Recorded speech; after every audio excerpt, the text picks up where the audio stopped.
And ladies and gentlemen, thank you for joining me on what is a very special occasion. And I hope that my presentation marries up to it. It is, of course, something which has been in the headlines this last few days, celebrations of 75 years after the D-Day landings that changed history.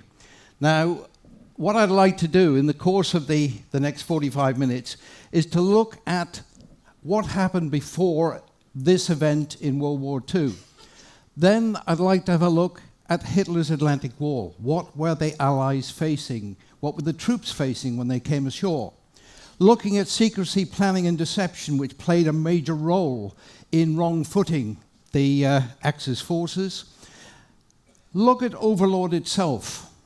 You probably saw or remember on the title D-Day.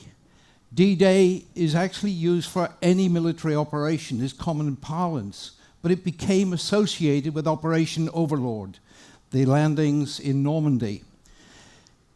The beaches, 5 beaches. And I'll go through those in some detail, obviously. I'll then look at the heroes, single out a few individuals that played a key role in it. And then finally, I'd like to give a tribute to those that didn't make the end of that very first day. 4,404 soldiers that lost their lives during that 24-hour period. So this is D-Day, and of course it is being celebrated in so many locations at the present time. We have Overlord, of course, and the beaches. So these are symbolic of the D-Day event itself. And then there's the final montage that shows what happened on D-Day, the various elements of what was a very important operation. So in looking at it again, I said that it is a common parlance, but it became associated, and therefore it was a very important period, a very important event, single event, that was delayed by 24 hours because the weather was very poor. Eisenhower had to make that decision to put it off for 24 hours. But the importance of events before D-Day are pivotal to the story. The first of these was the Dieppe raid in 1942. Now, this was a raid that was constructed, very badly constructed, in reaction to the Soviet Union's request for support because they were fighting Germany in the east and they wanted the West to make some sort of effort, and so they planned Operation, as it was, Jubilee, largely a Canadian operation, and it was a dress rehearsal that went wrong in every way that was possible. You had in this Dieppe raid nearly 5,000 Canadian troops, only 30% of whom made it home. Here they were attacking the beaches, but it was known that they were coming. The Germans had known, and they had reinforced their defenses. There was a double bluff here. Mountbatten, some of you may have heard the name, he was leading this particular operation. It went badly wrong in the setup twice, and subsequently they decided, nonetheless, let's call it a double bluff and go ahead. Well, the Germans were waiting for them, and the Canadian forces, when they got ashore, only half the tanks made it onto the beach. They made it after the troops had made it on, and they were mowed down in their scores. So this was a tragic operation. This is the aftermath of it. Thousands of troops killed. And I'm afraid, yes, they learned vital lessons like do it, if you're going to do it, don't do it in daylight. If you're going to do it, have the ability to put enough forces into the field to make it succeed. Here, the objectives were very limited. It was simply to seize a port, learn what they could from it, and then withdraw, show that they could do it. The reality, of course, was something entirely different. So that was one lesson learned. Operation Shingle, the Allied landing at Anzio in Italy. Again, lessons were learned from that too, because this was an operation that almost didn't go right Here we had the Gustav Line, which is where the Germans managed to hold off the Allied forces after the initial landings in Sicily. So they decided they would try and outflank them, and they would move across and do a landing by sea behind the German lines, forcing the Germans to fall back from the Gustav Line. Well, it didn't go according to plan. A, they didn't have enough of these because they were all being prepared for D-Day. And so you had the troops coming ashore, but not in enough weight. And when the Germans counterattacked, they came within a mile of destroying that particular operation. So a lot of troops were lost, 7,000 dead, 36,000 wounded, out of a force of 150,000. Yes, the Germans lost too, but the reality is they came very close to being destroyed. Again, there were lessons to learn. And then you had Operation Tiger at Slapton Sands. If you're going to run an invasion from the sea, then come at it and rehearse it. Slapton Sands looked like Utah Beach, very similar. So what a good place to do it. They moved all the civilians out, top secret operation, and they practiced their landings. And they got it catastrophically wrong. The Navy ended up shelling American troops on the beach as they arrived because the British and the American couldn't talk to each other, different radio systems. You had the decision by the commander to delay the operation by an hour because some of the troops are going to be late. So they shelled their own men in the middle of this operation, but that wasn't the real problem. Here you can see they're practicing arriving at Slapton, just down from Brixham and Plymouth. And what's down here? 9 German E-boats who happened across these undefended landing craft here. Yes, some got ashore, but the E-boats were pretty lethal. And the net result of that was almost 750 US servicemen died because they were caught completely off guard. The ship that was supposed to be protecting them had collided with another ship and went back for repairs. E-boats just was there by chance, and they created mayhem. So that was, again, another lesson. Here they are on the beaches, but they said, and Omaha was a rough ride for the American forces. It was actually worse at Slapton Sands. The E-boat attack had such a catastrophic effect. And here's recently they decided to commemorate the event in advance of D-Day by laying boots on the sand to represent the 749 soldiers and sailors who lost their lives. So those are the background. Then if we look at secrecy, planning, and deception, now this is critical to any operation, but if you're going to land your forces, you have 2 million men sat in England waiting to take part in this operation. But you have to make sure that the enemy doesn't know where you're arriving. He knows you're coming. That was pretty clear.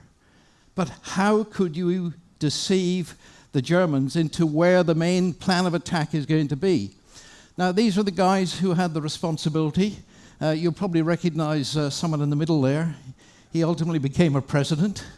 So he did okay. But so you got Air Chief Marshal Sir Arthur Tedder, Dwight Eisenhower, and of course Bernard Montgomery, the key individuals, but supported by Omar Bradley, who went on to become a 5-star general. And you'll see the rest have a British background because there was a very serious Commonwealth or British and Commonwealth contribution, 60% of the whole operation. So this was the team that were planning and trying to ensure that the Germans did not know. As Winston Churchill said, lies are important, particularly so it says, attended by a bodyguard of lies.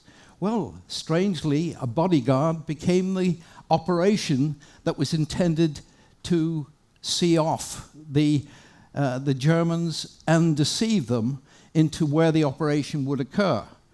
They had thought it was going to be in Pas-de-Calais, and that's precisely what the Allied commanders wanted them to think. So here,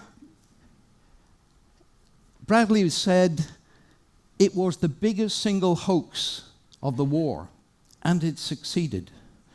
So here we had a number of operations, all designed to suggest that there might be another landing in Italy, there's going to be a landing in south of France.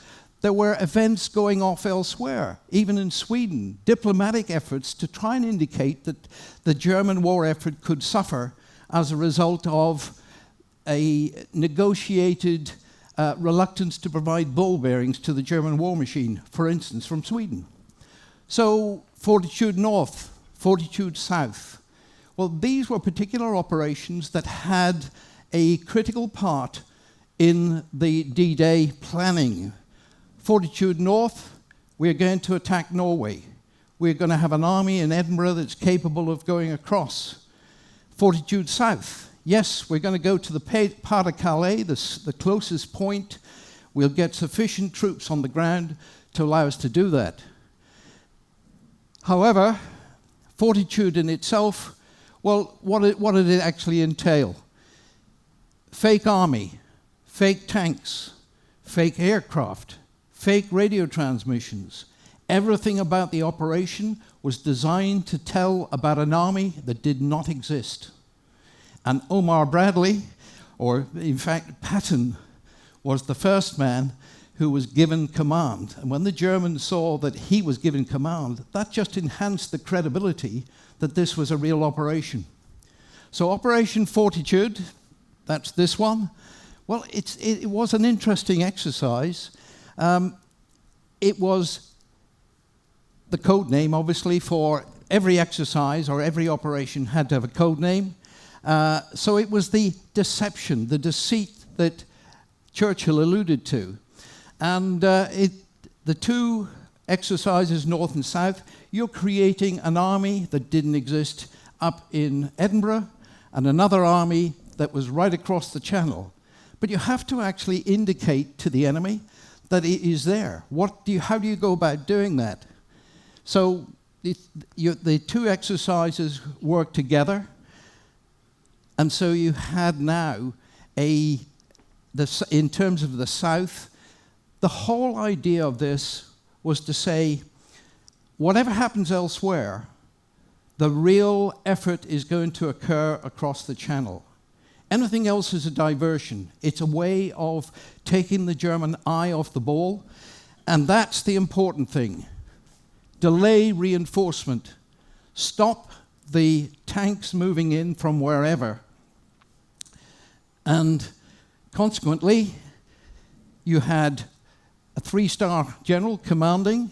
This was the Army Group Fusag, and they had a little badge which said, "Tell Hitler you saw us," because they wanted Hitler to know that they were there. That was the whole operation. Notice the tank. That's a pretty lightweight tank.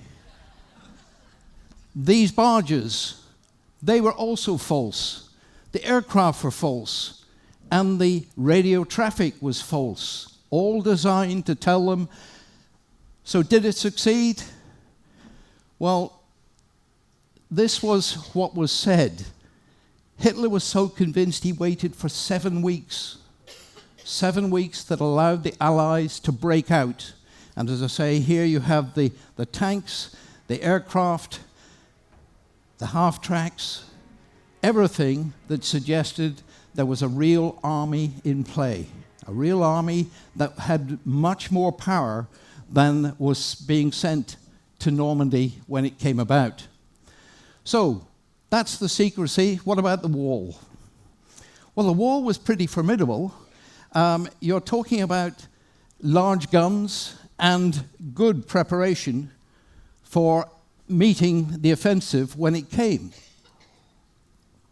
But it was extended. Interestingly, Wendy and I lived until recently for 10 years on a little island that was part of Hitler's Atlantic Wall, part of the Channel Islands, Little Alderney. And it had a key role. In fact, our house was built on the top of an air raid shelter, so it wasn't likely to move too quickly. It had pretty good foundations. But yes, a vast system that was built over 2 years. And they expected the invasion, so they had to be prepared for it. Fritz Todt was the man who designed work camps. We had 3 of them on Alderney and 1 concentration camp, which not many people are aware of. The island was evacuated. But Todt was the chief engineer. He designed it, and he had good pedigree. But thousands of laborers were forced into preparing these defenses. And the man given the task of re-looking at them and beefing them up was Edwin Rommel, who had a significant track record, as we all know. So, here we are. What does he think? Well, he thought they were totally inadequate. So he set about improving them. He reinforced pillboxes. He put lots of additional defensive points right across. Minefields, anti-tank obstacles, underwater obstacles in particular, to take out any of the troop carriers as they come in, the incoming landing craft. And they had laid 6 million mines. If you take our little Alderney, this island I mentioned that was on, we couldn't get back on it at the end of the war for 6 months because 35,000 mines had to be removed from an island 3.5 miles by 1.5 miles. Gives an indication of the scale of what was being done. Here is the underwater element of it. These defenses built up across the beaches with mines attached made a significant threat to any assault on the beach areas. And the more attractive looking the beach for a landing, then obviously the more defenses you put in. So they were well prepared. This was the beach from the little island I came from. This is it normally. Beautiful little beach. Nice harbour wall. This was it in 1944. Part of Hitler's Atlantic Wall. So, Operation Overlord, blow by blow. Well, let's have a look at it because it was very important. It was the way in which effectively Hitler's downfall was put in place. He was forced to fight a war now on 2 fronts, against the Soviets, against the Americans, the British, and the Canadians. And of course, other troops joined in over a period of time. The forces in total in the UK prepared to join in the operation. 23 infantry divisions. You had 12 armoured divisions. You had the French and the Polish as well. You had airborne divisions, 2 each from Britain and from the USA. And so you had a total force which was extremely powerful. 20 American divisions, 14 British, and so on, over the whole period. But on the day, you can only get so many troops ashore. And here we had 2 US divisions, 2 British divisions, and 1 Canadian division. Those were the people that were involved in D-Day. And here, Eisenhower said, we will, amongst other things, we will accept nothing less than total victory. However, he had another letter, just in case. And in that, basically, he said, if the operation wasn't to be successful, he was the man who accepted the blame.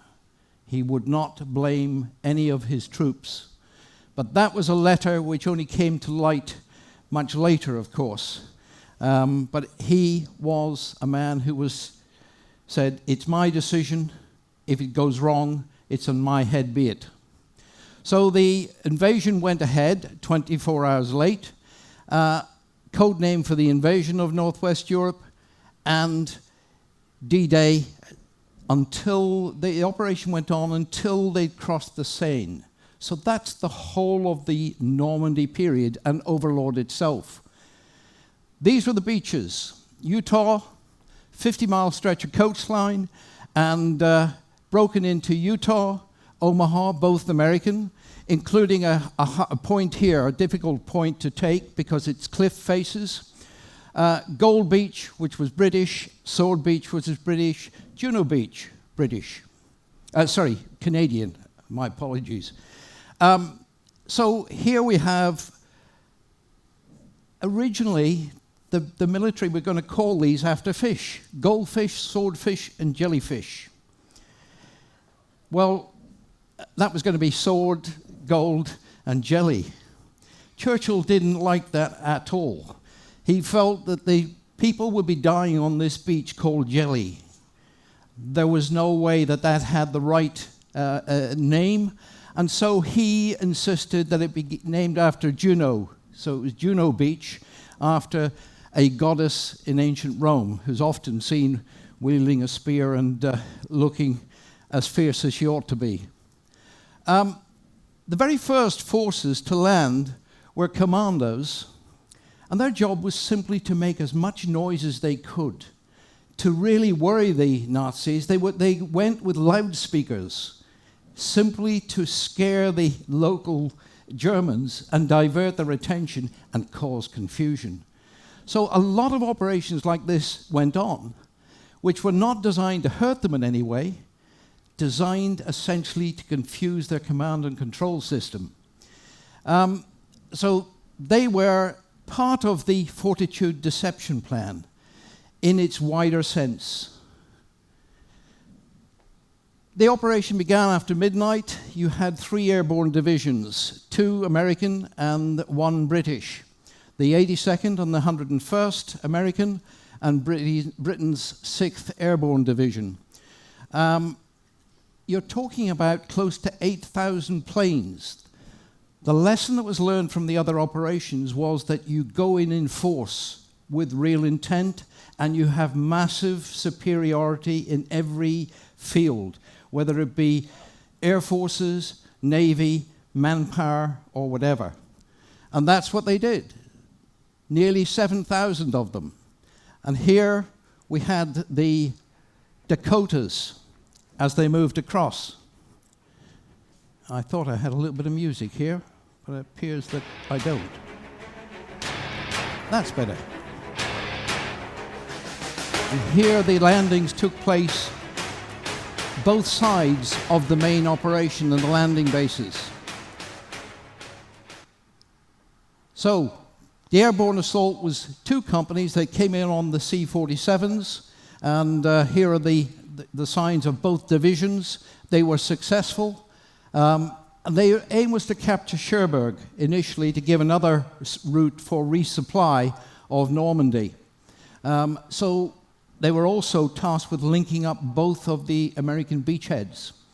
Very important, and they did in fact do some of that, but things were not as straightforward as was thought. Here we have some of the armada, the glider-borne armada, which they saw as flying coffins. Not a great description if you're going to go to Normandy in one of those, but they were tow targets. More kindly, they were called silent wings. But this was how they got there. And this was yesterday. This was the Dakota, 35 of them, flying from Duxford over the Normandy battlefields.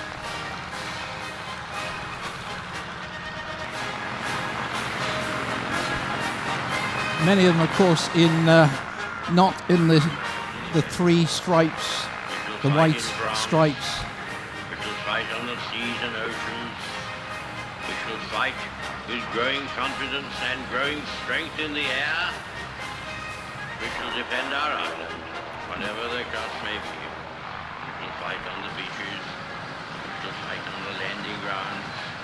We shall fight in the fields. From one of those, well, 2 of the planes, there was a 97-year-old US veteran and a 96-year-old British veteran, both on different planes, but nonetheless, this was a replicate, well, it was there to pay tribute to the individuals, and as I say, some of the original veterans took part in the drop. Now, the assets, almost 4,000 heavy bombers, 1,200 medium bombers, and 4,700 fighter aircraft. It was a massive operation. Again, it was important. They reckon there might have been up to 100 of the German fighters available. That was all. So if you're putting 4,000 fighters in the air against that 100, that is overwhelming force. And you'll notice all the aircraft have this white and black banding. That was to identify Allied aircraft. So whether you were transport or fighter or bomber, that was the marker that showed you were part of the Allied invasion force. But part of it was you first had to disable the Luftwaffe, and the idea was to try and tempt them into the air and then take them out. Cut off the supply roads and bomb them. Here you can actually see 5 British bombers that are landing quite huge quantities of bombs on the roads to try and disrupt communications. And then it was into close air support, supporting the army as they came off the beachhead and moved forward. So a very important phase of the whole operation. Neptune was also important. How do you get things ashore? If you don't have a harbor, you've got a beach, but you've got to get onto it.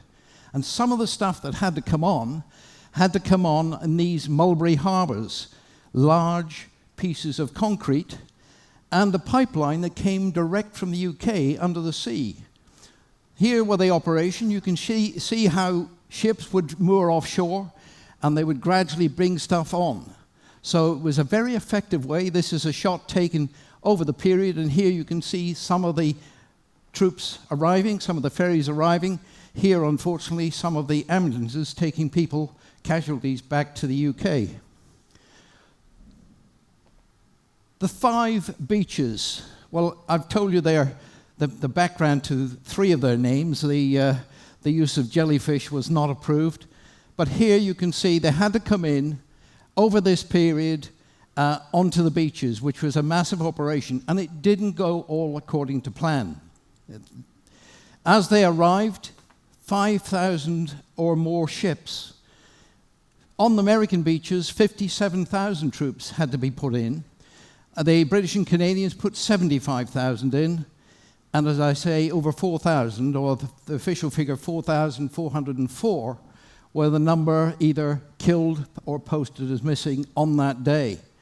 And you had 20,000 parachuters dropped behind lines. So Utah was a tough one because, unfortunately, there was a German division that was particularly well prepared. And this is a scene from a film some of you may recognize, but it's indicative of the challenge they met, because they met a withering blast of machine gun fire. Here they are arriving, and this was very similar to the conditions that they would have come in on. And of course, fire could be focused on them. And that is why so many casualties occurred on Omaha. In fact, that beach almost didn't happen. The intensity of fire, the failure to deliver, to take out the big guns and the pillboxes and the other positions by air attack was the reason why it really almost shuddered to a halt. So the landing came close to being reversed, and it's understandable. You know, it was almost a defeat because the naval bombardment didn't work, the air attack didn't work. It's important that you take out as much of the opposition as early as you can, but the fact that this was an experienced division that had just come back from the Eastern Front, they were hardened veterans, they knew exactly what they were doing.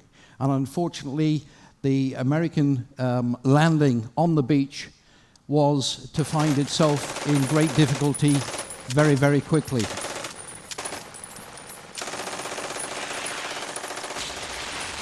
Fortunately, the landing did succeed. They fought their way through it, but as I say, the casualties there were much greater. I mentioned very briefly that there was also Pointe du Hoc. That was a cliff which they had to climb, And then at the top, they were taking certain gun positions that were important, that were vital. The most dangerous mission of D-Day, undertaken by US Rangers and successfully undertaken, but at a cost. Meanwhile, on the other beaches, the British and Canadians had the equipment that allowed them to get through relatively quickly and relatively lightly in terms of the casualties that they suffered en route. And they had to get further inland as quickly as possible.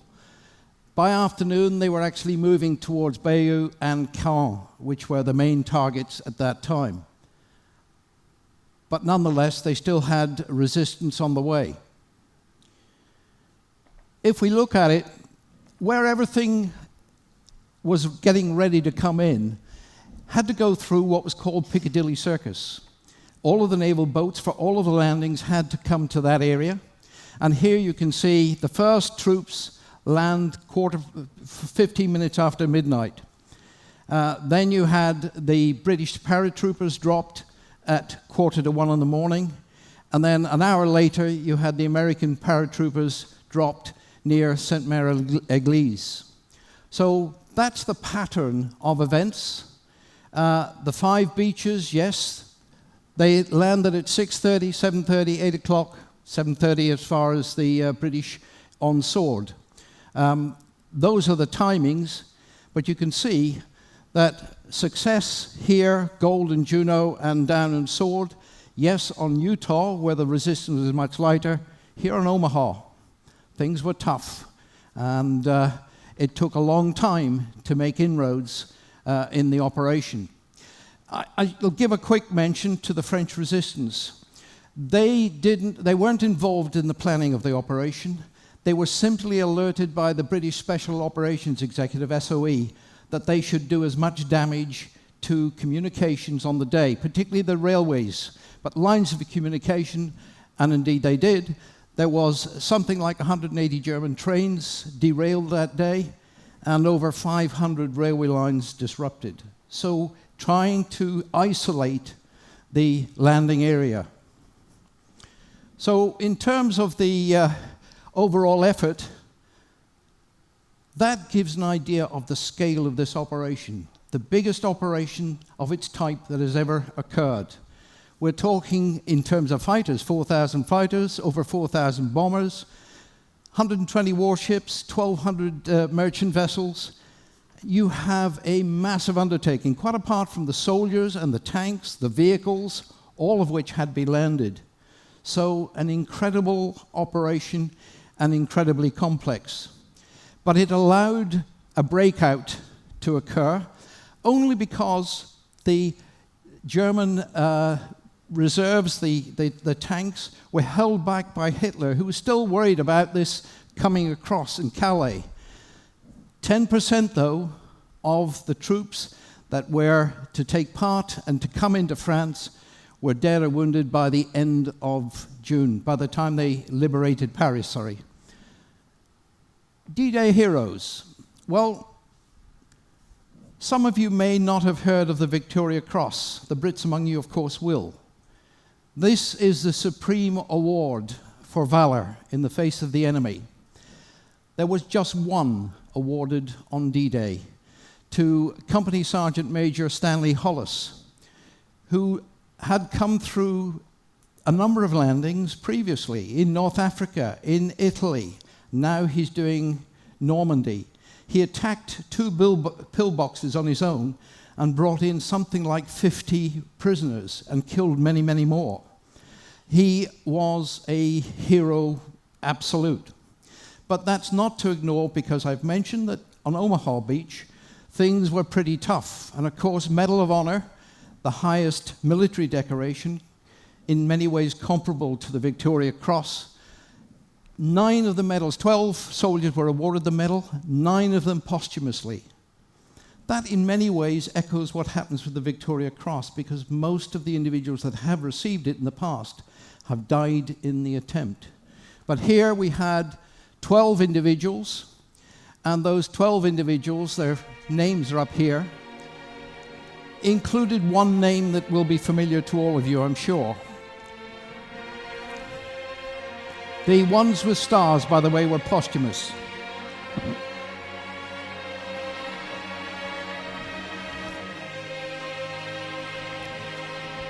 Theodore Roosevelt. So you also had incidents which are worthy of note. Bill Millen, the Mad Piper of D-Day. The only thing he was armed with was a dirk in his sock, and a pair of bagpipes, of course. But he marched the beach, and that, whether the Germans didn't want to take him out or thought he was off his head, he had a great impact on morale. You know, the troops, here he was, busy playing his pipes. He survived, incidentally. He wasn't wounded either.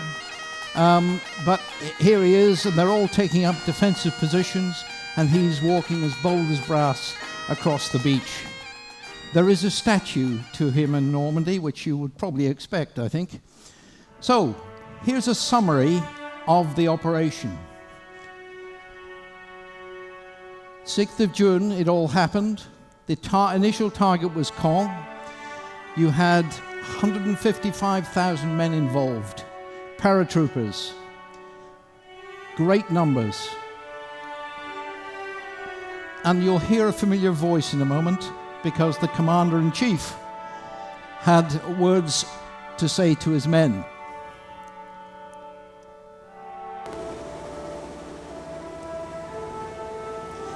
These are the DACs that I mentioned earlier that flew from Duxford, 35 of them.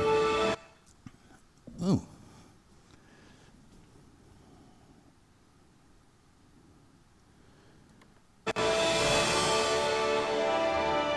Soldiers, sailors, and airmen of the Allied Expeditionary Force, you are about to embark upon the great crusade toward which we have striven these many months.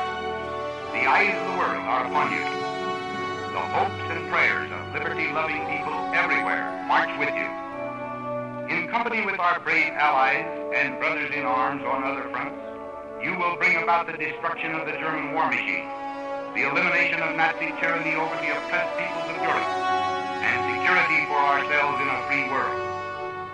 Your task will not be an easy one. Your enemy is well-trained, well-equipped, and battle-hardened. He will fight savagely.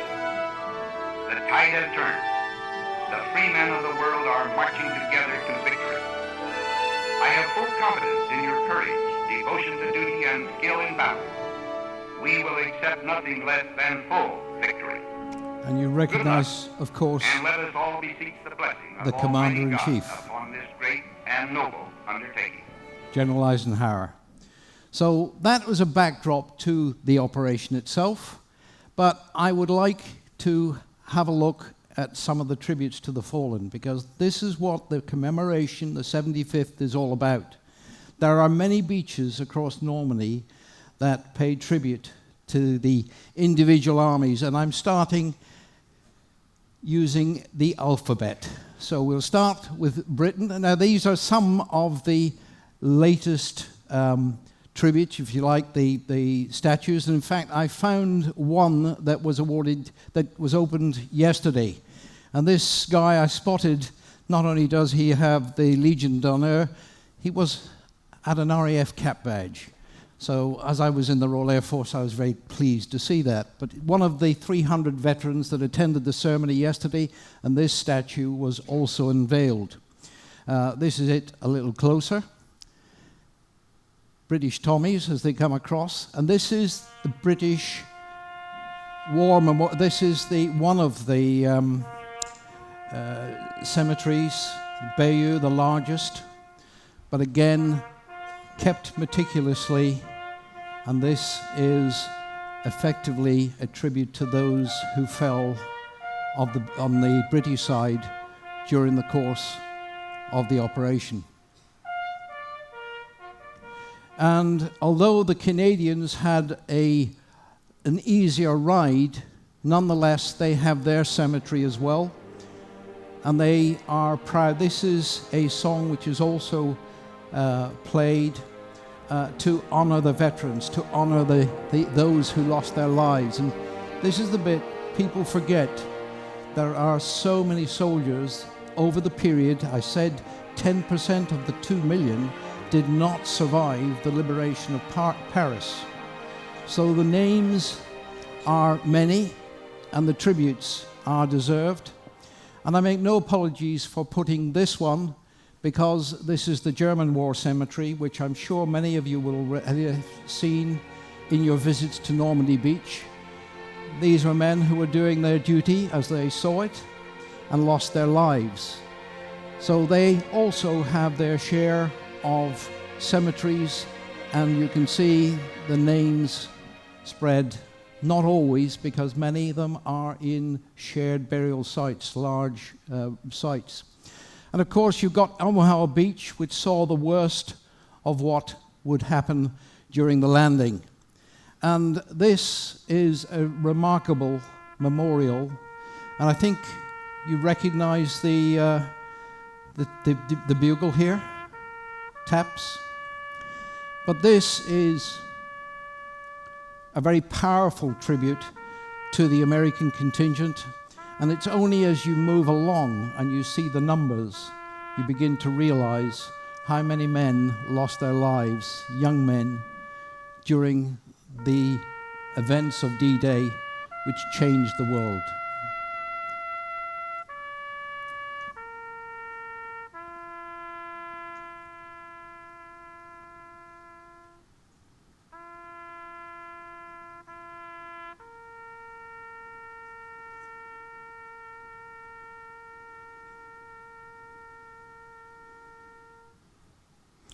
So, ladies and gentlemen, that is my finale.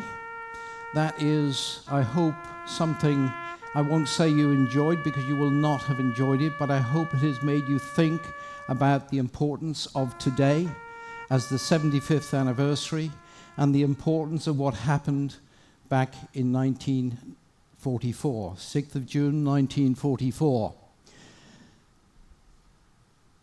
It has been, for me, an honor to be able to present this to you. For those that are veterans, we'd love to see you in the Torshaven afterwards, where the veterans and their spouses can gather for a few minutes, perhaps enjoy a glass or so. But I hope I've done justice to an important occasion, and thank you very much indeed for attending.